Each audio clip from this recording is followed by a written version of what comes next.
Okay, real quickly, just a little tiny update. I'm starting to make the turtle decks, and these are the pieces cut out from 1/32 sheet, and they're just fine. They have on them, you're supposed to put a piece of 1/16 square right here, all the way, well, actually to there, I guess. And you're supposed to put another one here to give it strength, and it also, they extend down to give you a notch to put onto the side of the longeron.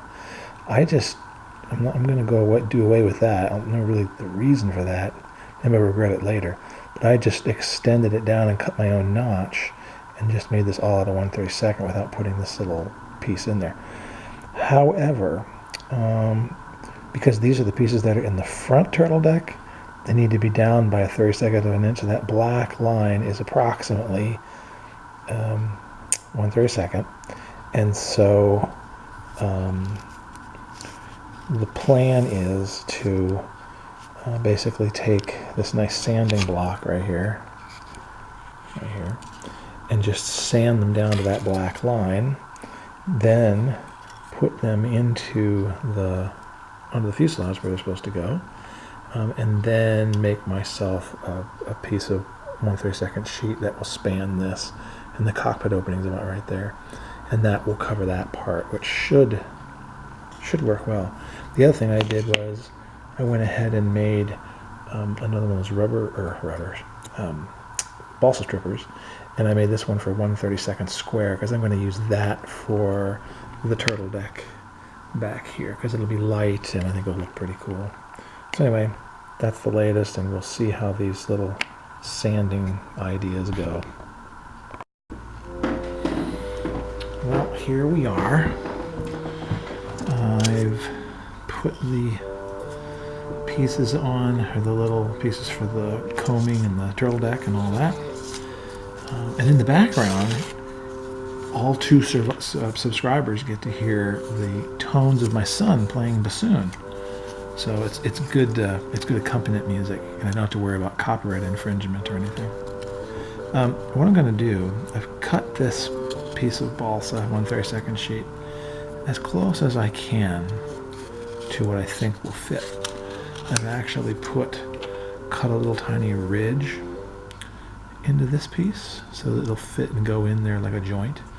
And then these are all 1/32 of an inch smaller. I also, to make this bend a little easier, I actually sanded it a bit with this big block. If you do that a few times, it actually makes things bend a little bit better. I think you can also probably,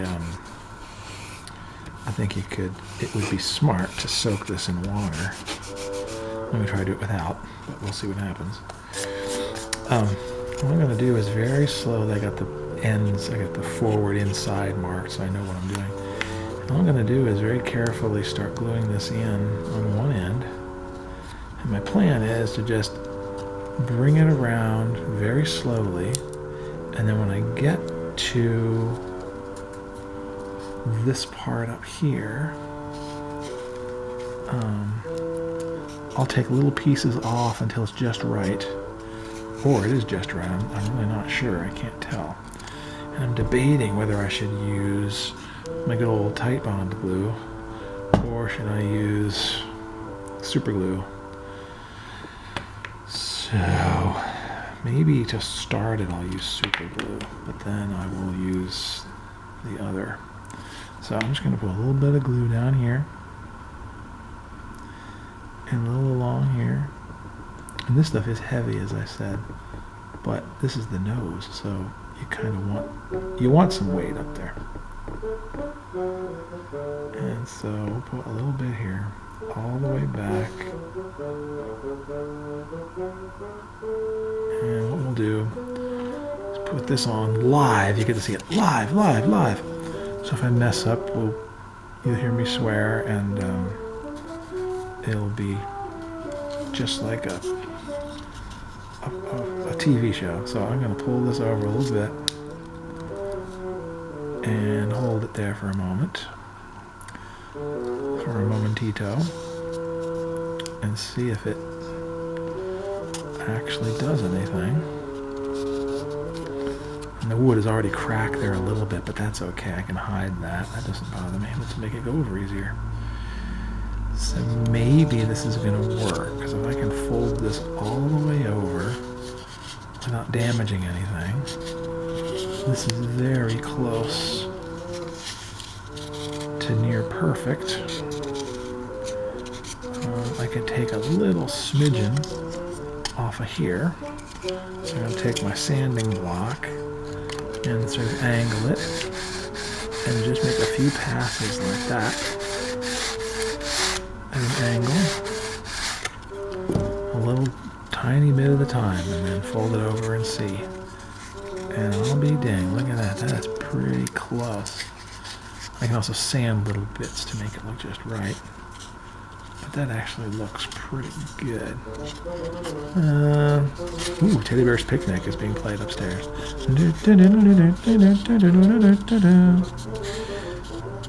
little bit more back here.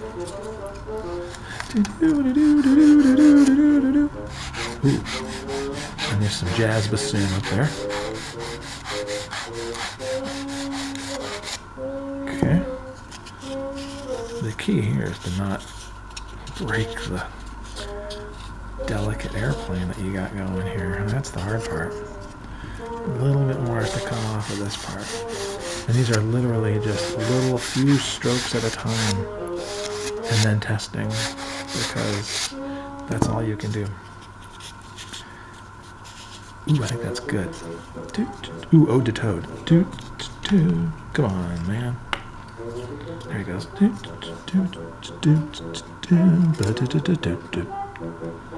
So a little bit more glue. The glue on there. The glue on the top.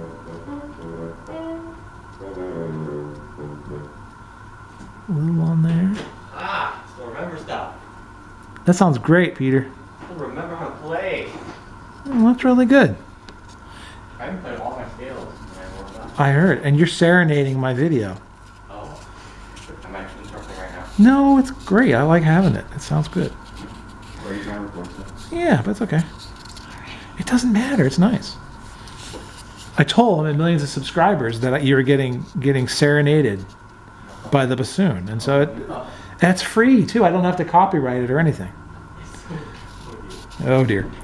Okay, so this I think worked out great. I'm so pleased. Haven't crushed anything, and if I hold it a little longer with the super glue, I think it's going to turn out okay. I got a little gap here, but I can hide that with a little bit of filler and some sanding. Looks like I got it up against here nicely, so that's good. Sweet. So the next step will be, I can try to fix that a little bit. That is a gaff, but I can fix that. I can kind of smush that down and glue it. That'll be all right. So this gives me strength. It also, the reason I wanted to do this was I hope what it'll do is let me do the cabane struts stronger and easier than a piece of bond paper. And then back here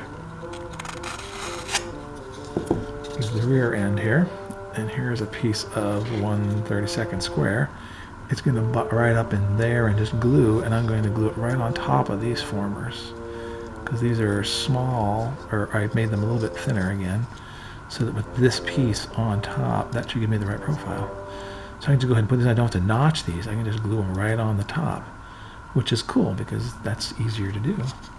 No notches to cut, nothing to break. This is great. So I'll fix this part here, and then we'll come back when I try to open the cockpit opening, which we'll do live with a fresh X-Acto blade. And there's another chance to hear me get upset, because that will be probably pretty tough. But anyway, going well. Okay, so what I did here was take a Post-it note and wrapped it around. I got a little hole approximately the right size drawn out, and I evened it up in terms of, I just eyed down the spine and made sure that it was kind of as close to center as I can get it. As long as there's a dip coming down here, that's the same distance as the dip that's coming down here, or approximately. Now, this is kind of stuck down here a little bit. And we go through with a blade. And we just basically start cutting. And in my case, I think I'm just basically going to make, not really cut the wood per se, but just sort of score it so you see where a line is. And then I can come back with a sharp blade, cut this out to approximately the right shape, and then take sandpaper on a round form, like the end of this X-Acto blade or something, a handle, and basically make it really nice once I get that started. So let's see what that looks like. I can actually see where I put stuff, which is good. Now what I'm going to need to do, though, literally, is get a sharper blade. Well, I'll try to do it with this because I don't have a sharper blade on me here. So, here we go. This looks like it's harder to see than I thought. I can see it really well up here. So I'm just cutting along. I can cut along here.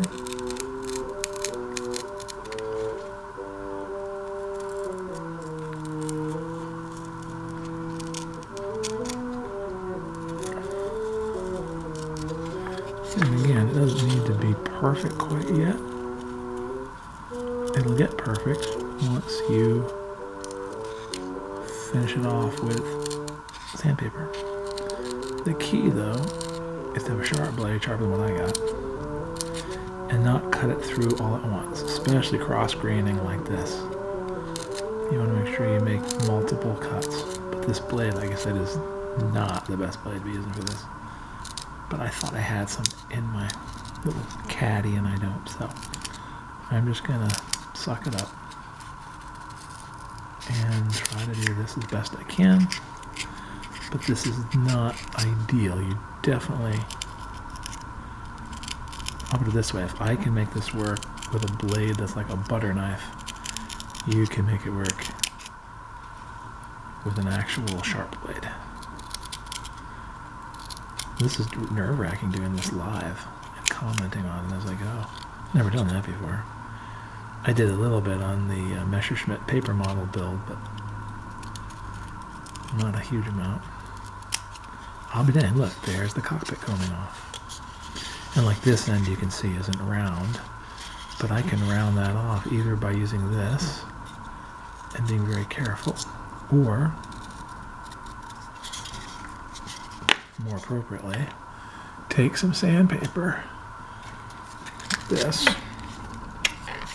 and wrap it in something that's kind of fat and round. Use the end of the Sharpie marker, roll it up, and then come in here and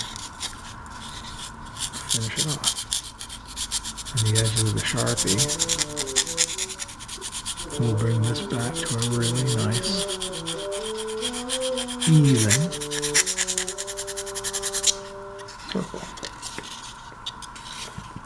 And I am doing this kind of by eye, but I can see where it needs to be, especially like in places like that.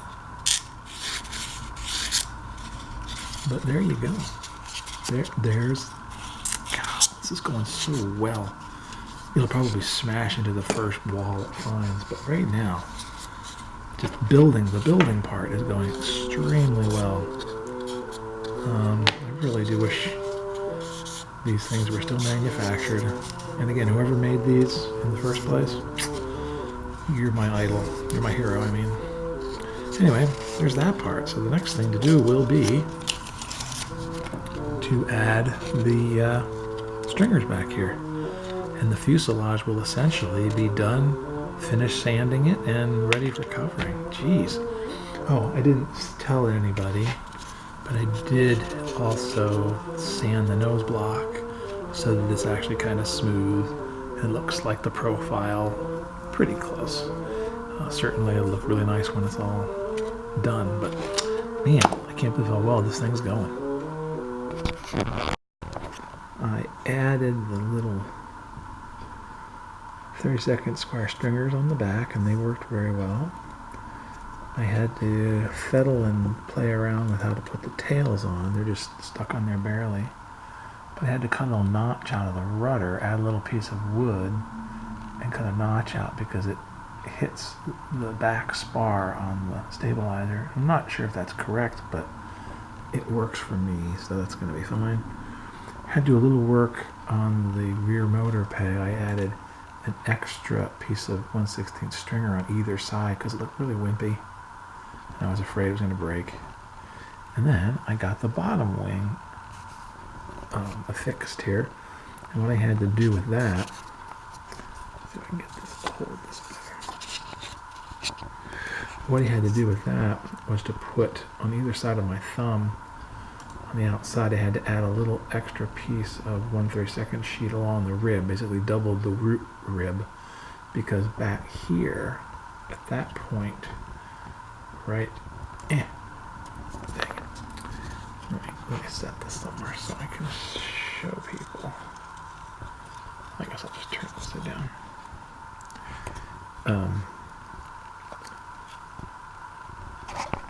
Basically, I had to put an extra piece of rib right here on either side, because when this piece fit, these two pieces, the leading edge and the trailing edge, this piece fit very well into a notch on the side, but then my ribs were actually in line with the longeron, so it wouldn't go down. So I had to put an extra piece on the outside and then sand these back until the wings sandwiched in there. But it fits great now, so I'm not worried. Those two little marks there are where the landing gear is going to go.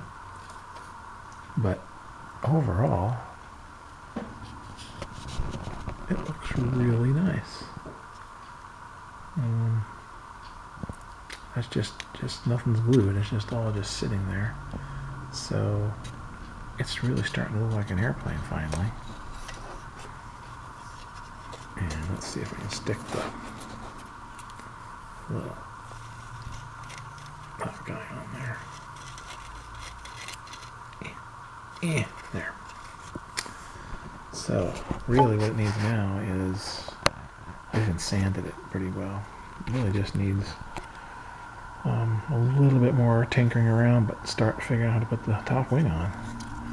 And that's just going to take some cabane struts and some interplane struts. I'll probably make the interplane struts next and see if I can put them on there. Wow, that looks pretty good. Looks really good. Good day's work.